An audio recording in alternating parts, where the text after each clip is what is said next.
ចាជំរាបសួរមីបងប្អូនទាំងអស់គ្នាចាតែប៉ិតខ្ញុំអត់ចង់បកស្រាយអីច្រើនទេព្រោះមីអាចមើលតាមវីដេអូជាក់ស្ដែងនៃការពិតដែលជីវិតខ្ញុំជាមួយនឹងកូនជួបប្រទះនេះហើយពួកមីគឺពិតជា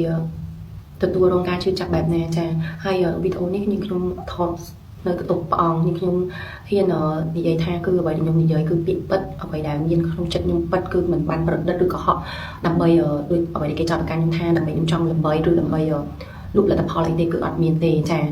្ចឹងនេះខ្ញុំចង់និយាយថា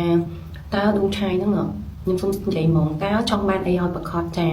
កូនឬក៏ចង់បំផ្លាញទ្រព្យផ្ទះដែលទុកឲ្យកូននៅផ្ទះខ្ញុំនៅថ្ងៃនេះចាគឺធ្វើឲ្យចំណាយកូន3នាក់ជាមួយនឹងខ្ញុំដើម្បីរស់នៅរហូតដល់កូន8ដល់10ខ្ញុំមានសិទ្ធិលក់ដូរឬធ្វើអីទាំងអស់នឹងផ្ទះមកល្វែងចាដែលខ្ញុំទុករ៉ូស៊ីចានៅកាជុំស៊ីស្បាត់ពុំវិញស្គាល់អីចាទុករ៉ូស៊ីចំកូននឹងឡានគ្រឿងដែលខ្ញុំជិះរាល់ថ្ងៃចាអញ្ចឹងគឺយើងបានធ្វើការលេងលះបែងចែកគ្នាតាមនីការសម្រាប់តុលាការស្ថាពរអស់ហើយវា4ឆ្នាំជាងហើយអត់មានត្រូវយក3ចំណុចហ្នឹងមកនិយាយទៀតទេចាទោះជាមូលហេតុអីក៏ដោយចាយើងអត់យកមកនិយាយទៀតទេតែដូចខ្ញុំនិយាយចឹងចុះឆាយអញយកអីពីខ្ញុំខ្លះចាមានដីលុយខ្ញុំរាប់លានចាឥឡូវគឺឆាយយកអីខ្លះឆាយដឹងហើយចឹងខ្ញុំមានផុសតាងត្រឹមត្រូវគឺខ្ញុំនឹងរយយុទ្ធធម៌នឹងគ្នាចាចឹងដូចខ្ញុំនិយាយចឹងរឿងធម៌រឿងផ្ទះរឿងឡានឆាយអត់ពេញចិត្តឆាយមានផ្លូវច្បាប់ដាក់ពាក្យបដិងទៅបើសិនជាខ្ញុំខុសត្រូវឆាយបដិងយកកម្មនឹងទៅតែបើសិនជាម៉ាក់ឆាយប៉ាឆាយជាមួយឆាយយកលុយខ្ញុំប្រហែលលានទៅហ្នឹងចាមិនតិចលៀនទេណាចាអញ្ចឹងខ្ញុំនឹងប្តឹងមានផុសតាំងដូចគ្នាអញ្ចឹងយើងធ្វើការផ្លូវច្បាប់យើងអាចយកកូនមកដាក់កម្រិតថាអ្នកឯងចង់បានជួបកូនតើអ្នកឯងបកគលទ្រព្យចេះអីចេះមកឲ្យខ្ញុំតាមអ្វីដែលខ្ញុំចង់បានទើបអ្នកឯងជាម្ដាយជាឪពុកបានជួបកូនអត់ទេគុំធ្វើអញ្ចឹងអានឹងហៅថាអ្នកឯងយកកូនដើម្បីជាចង់បានទ្រព្យសម្បត្តិលុយកាក់ដែលតាមចិត្តដែលអ្នកឯងចង់បានទេអញ្ចឹងខ្ញុំសូមណាបើសិនជាពិតជាគ្រប់ធម៌មានអាធ្វើជាឪពុកគួរតែស្រឡាញ់កូនហើយគួរយល់ថាកូនគឺត្រូវការម្ដាយជាឪពុកទៀតតែទោះលែងលះគ្នាកូនត្រូវការទាំងម្ដាយទាំងឪពុកមិនមែនថាបើសិនជាឆាយល្អជាមួយកូនខ្ញុំអរគុណច្រើនដែលល្អស្រឡាញ់កូនប៉ុន្តែมันមានសិទ្ធិណាមួយដែលបំបែកខ្ញុំជាម្ដាយទេខ្ញុំនិយាយត្រង់ដូចខ្ញុំប្រើពាក្យដដែលអញ្ចឹងសាច់ណាបំបែកគ្នាជាមួយនឹងម្ដាយកូនគឺវាដូចបាបប្រកាន់ណាស់ទៅហើយចុះទំនងតែខ្ញុំទឹកភ្នែកខ្ញុំកូនខ្ញុំ3នាក់ជាមួយខ្ញុំជាម្ដាយបែកគ្នាចិត្ត2ឆ្នាំដែលឆាយមិនឲ្យខ្ញុំសុំបីតែទៅសាលាក៏គាត់ឲ្យខ្ញុំជាម្ដាយមិនឲ្យទៅជួបកូននៅក្នុងថ្នាក់ដើរកាត់ថ្នាក់ទាំងកូនទាំង2នាក់រៀនថ្នាក់សាលាជាមួយគ្នាឆាយហាមគាត់សាលាហាមខ្ញុំជាម្ដាយបែបនឹងបានទៀតតើវាបែបម៉េចអញ្ចឹងមិនសុខខ្ញុំដូរសាលាកូនប្រុសខ្ញុំទៅរៀនសាលាផ្សេងទេចាគឺដោយសារមូលហេតុវាអយុត្តិធម៌សម្រាប់ខ្ញុំជាម្ដាយខ្លាំងបើសិនជាឆាយមានគោលការណ៍ឲ្យកូនមកខ្ញុំវិញអត់មានអីពិបាកច្រើននេះឆាយរឿងធွာរឿងឡានទាំងផ្ទះយើងតទល់គ្នាតាមផ្លូវច្បាប់ឃើញឆាយថាគោរពច្បាប់ត្រូវអត់មនុស្សគោរពច្បាប់ឥឡូវច្បាប់តុលាការគាត់ចេះបែងចែកឆាយដាក់ផុសតាំងចោលប្រកាន់ខ្ញុំគ្រប់បែបយ៉ាងទាំងអស់ជាម្ដាយមិនល្អមិនអីដើរលេងចោលកូនអីអញ្ចឹងតែឆាយតែចាំពាក្យមួយម៉ាត់ខ្ញុំអត់មានតែប្រើអំពើហឹង្សាជាមួយនឹងកូនឬលើអ្នកដទៃដូចឆាយឯងធ្វើជាមួយនឹងខ្ញុំជាច្រើនសារខ្ញុំមានផុសតាំងក៏ឆាយអាសេបជាមួយនឹងកូនខ្ញុំក៏ឆាយឯងវាយកូនកដាកូនទូចវាយខ្ញុំវិស្កិននឹងឆាយឯងវាយអ្នកដទៃចូលគុកអត់គ្រប់3ដងទេតើខ្ញុំមានភាពនឹងអត់ខ្ញុំអត់ទេហេតុអីអញ្ចឹងខ្ញុំត្រូវតែបារម្ភកូនខ្ញុំបានខ្ញុំត្រូវតែជាម្ដាយតស៊ូរឹងមាំប្តឹងផ្ដាល់ដល់ណាក៏ខ្ញុំត្រូវតែខ្ញុំជឿជាក់លើអំណាចផ្លូវច្បាប់គ្រប់ទិសទីទាំងអស់គឺគាត់ពិតជាយល់ថាខ្ញុំជាម្ដាយដែលរងភាពអយុត្តិធម៌ហើយនឹងកាត់ក្តីដល់យុត្តិធម៌ទើបខ្ញុំរាល់ថ្ងៃខ្ញុំទូយុត្តិធម៌គឺខ្ញុំត្រូវបានកូន2នាក់មកនឹងខ្ញុំឆាយក៏ធ្វើបានយុត្តិធម៌បានកូនបងដែរឆាយថាអាចមើលគាត់មានពេទ្យមានអីដែលឆាយស្គាល់នឹងអាចមើលគាត់ចឹងឆាយមិនគ្រប់តាមច្បាប់រឿងមិនពេញចិត្តរឿងទ្រព្យអីឆាយអត់ត្រូវយកមិននិយាយអញ្ចឹងមានន័យថាអំពើបំបាយកូនខ្ញុំគ្រប់បែបយ៉ាងទាំងអស់ហ្នឹងគឺឆាយ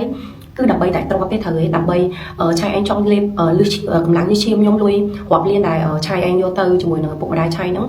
គឺឆាយចង់ឲ្យខ្ញុំហ្នឹងបកគលឲ្យឆាយឯងដោយមិនបាច់ប្រឹងផ្ដាល់តើអញ្ចឹងបានឆាយឲ្យកូនឲ្យខ្ញុំសូមណាផ្លូវច្បាប់មានអញ្ចឹងឆាយគ្រប់តាមផ្លូវច្បាប់ហើយខ្ញុំក៏សូមអរគុណផ្លូវច្បាប់ដែលតែងតែរកយុទ្ធធម៌សម្រាប់ខ្ញុំនិងកូនដល់ក្នុងថ្ងៃនេះប៉ុន្តែសំខាន់គឺដួងឆាយគឺគាត់អត់គ្រប់ច្បាប់ដែលគាត់នៃការសម្រាប់ចូលស្ថាពរបែងចែកកូនពេលវេលាច្បាស់លាស់ហើយគឺគាត់នៅតែមិនព្រមប្រគល់អញ្ចឹងខ្ញុំសង្ឃឹមថាផ្លូវច្បាប់នឹងមានចំណាត់ការលើបុគ្គលដួងឆាយដែលគាត់តែងតែយកកូនខ្ញុំជាធ្នាក់ជាខាដើម្បីនិយាយរឿងធម៌រឿងលុយកាក់ទ្រព្យសម្បត្តិដែលបានបែងចែកគ្នារួចរាល់ដាច់ស្រេចតាំងពី4ឆ្នាំមុនគឺដដែលចាគឺអត់មានអីត្រូវយកគឺនឹងដើម្បីមកនេះទេអញ្ចឹងខ្ញុំសង្ឃឹមថាអំណាចផ្លូវច្បាប់គ្រប់ទិសទីនឹងទាំងអស់គឺនឹងជួយនាងខ្ញុំជាម្ដាយនិងកូន3នាក់ឲ្យទទួលរកយុត្តិធម៌មកវិញហើយនឹងជួយឲ្យបានកូនស្រីខ្ញុំមករួមរស់ជាមួយខ្ញុំដូចដើមវិញហើយសង្ឃឹមថាដួងឆាយជាឪពុកនឹងបើថាចេះសូត្រធម៌គ្រប់ព្រះឬក៏អីគួរតែដល់ចិត្តកូន3នាក់ថាគាត់ត្រូវការម្ដាយបែបណាដូចខ្ញុំលើកឧទាហរណ៍ចឹងឆាយអាយុ30ជាងទៅហ៎ឆ ឆៃឯងក៏នៅតែអោបកសោបម្ដាយឆៃឯងដែរខ្ញុំចង់និយាយចឹងហើយខ្ញុំសូមអតីតម្ដាយក្មេកខ្ញុំគាត់មើលវីដេអូនេះគាត់គួរតែបញ្យល់គាត់ក៏ជាមនុស្សស្រីដូចគ្នាបញ្យល់អតីតស្វាមីខ្ញុំនេះជាកូនគាត់នេះអតីតដល់ចៅផងខ្ញុំសូមចាខ្ញុំសូមមែនតើចាហើយដូចខ្ញុំនិយាយចឹងគឺខ្ញុំក៏អរគុណពុកមីបងប្អូនទាំងអស់គ្នាដែលតែងតែជូនពរខ្ញុំនិងកូនខ្ញុំឲ្យទទួលភាពយុត្តិធម៌ឡើងវិញហើយនឹងទាំងការពិតថាពិតជារឿងណាសរឿងណាខ្មៅខ្ញុំពិតជាអរគុណមែនតើដែលខ្ញុំរឹងមាំថ្ងៃពុកមីដឹងហើយគឺខ្ញុំពាក្យសម្ដីពុកមីបងប្អូនទាំងអស់គ្នានឹងដែរជឿជាក់លើខ្ញុំទោះគេខំប្រឌិតលៀបពណ៌បែបណាតែពុកមីដឹងថាខ្ញុំពិតជារងទុកពិតប្រកបមិនបានសម្ដែងដើម្បីលក់លេឬតាក់ទាញចំណាប់អារម្មណ៍ពុកមីអត់មានអ្នកណាចង់ទៅឡាយយំឡាយអីប្រឌិតផុសតាំងអីដូចអ្វីឯគាត់និយាយនោះទេអត់បានអីមកវិញពុកមីគឺខ្ញុំមានសេចក្តីថ្លៃថ្នូររបស់ខ្ញុំផ្ទាល់ខ្លួនចាហេតុអីបានខ្ញុំមិនត្រូវឡាយនៅភាពស្នាមញញឹមភាពស្អាតហើយភាពសុបាយរបស់កូនខ្ញុំហេតុអីខ្ញុំត្រូវយកកូនខ្ញុំទឹកភ្នែកបែបហ្នឹងមិនអាចទៅរួចទេពុកមីយល់ឲ្យពាក្យថាជាម្ដាយលះបង់គ្រប់បែបយ៉ាងទាំងអស់គឺដើម្បីកូនចាអញ្ចឹងពុកមីយល់ឲ្យមូលហេតុអីបានខ្ញុំព្រោះថ្ងៃហ្នឹងគឺខ្ញុំសុខចិត្តនៅម្នាក់ឯងហើយដឹងផ្ដល់ការពារកូនខ្ញុំគ្រប់បែបយ៉ាងគឺដូចខ្ញុំនិយាយចឹងទឹកចិត្តម្ដាយធ្ងន់ជាងអ្វីទាំងអស់ចាទោះត្រូវការលះបង់ហើយពុកមីដឹងថាខ្ញុំហត់នឿយជាប៉ាក់ម៉ាក់ខ្ញុំគ្រូបរៀនឪពុកខ្ញុំកាលមុនគឺគាត់រៀនខាងពេទ្យចាគាត់ធ្វើការរត់ទេចាអញ្ចឹងគឺគ្រូសាខ្ញុំគឺមិនមែនជាកូនអ្នកមានជាអីប៉ុន្តែគ្រូសាខ្ញុំឪពុកម្ដាយខ្ញុំគាត់ផ្ដល់ភាពកក់ក្ដៅឲ្យខ្ញុំចាហើយនឹងព្រៀនបណ្ដៅខ្ញុំច្បាស់លាស់ចាទៅខ្ញុំមានថ្ងៃនេះទោះខ្ញុំហត់នឿយប្រឹងរកស៊ីចិញ្ចឹមកូនលំបាកបែបណាក៏ខ្ញុំមិនបោះបង់កូនខ្ញុំដែរដូចពុកមីងនិយាយចឹងបើសិនចោលកូនទៅពុកខ្ញុំមិនស្រួលត្រូវពុកមីងបងប្អូនអរគ្នាហេតុអីខ្ញុំជាស្រីត្រូវប្តឹងផ្ដាល់តែម្នាក់ឯងហើយវាប៉ះជាមួយនឹងអតីតខ្ញុំគឺគាត់មានលុយមានកាប់មានអំណាចចាហើយជាមួយដែលប្រើអំពើហិង្សាការសាហាវទៀតចាហេតុអីបានខ្ញុំតស៊ូរឹងមាំគឺដើម្បីកូនទោះលំបាកបែបណាហើយខ្ញុំសូមហ៊ាននិយាយថាតាំងពីលែងលះគ្នា4ឆ្នាំនេះមកចាគឺខ្ញុំចិញ្ចឹមកូនដោយខ្លួនឯងទាំងអស់លើកលែងតែគាត់ទេជួយឲ្យលុយខ្ញុំ$3000បាន6ខែគាត់ចាហើយនឹងបងសាលាឲ្យកូនខ្ញុំបានតែ1ឆ្នាំទេក្រៅពីនឹងកូនខ្ញុំទាំង3គឺខ្ញុំចិញ្ចឹមដោយខ្លួនឯងចាអញ្ចឹងអ្វីដែលខ្ញុំនិយាយខ្ញុំហ៊ាននិយាយថាពាក្យពិតនៅមុខក៏ទូព្រះអង្គហើយនឹងខ្ញុំនិយាយគឺខ្ញុំមានផុសតាងមានអ្វីជាក់លាក់ច្បាស់លាស់បើសិនខ្ញុំនិយាយខុសណាឆ្ងាយបង្ហាញផុសតាងមកមិនលាក់ទេខ្ញុំដូចគ្នាគឺខ្ញុំហ៊ាននិយាយគឺខ្ញុំមានផុសតាងការប្តឹងផ្ដាល់គាត់ជាមួយនឹងម្ដាយគាត់ដដែលរឿងកូន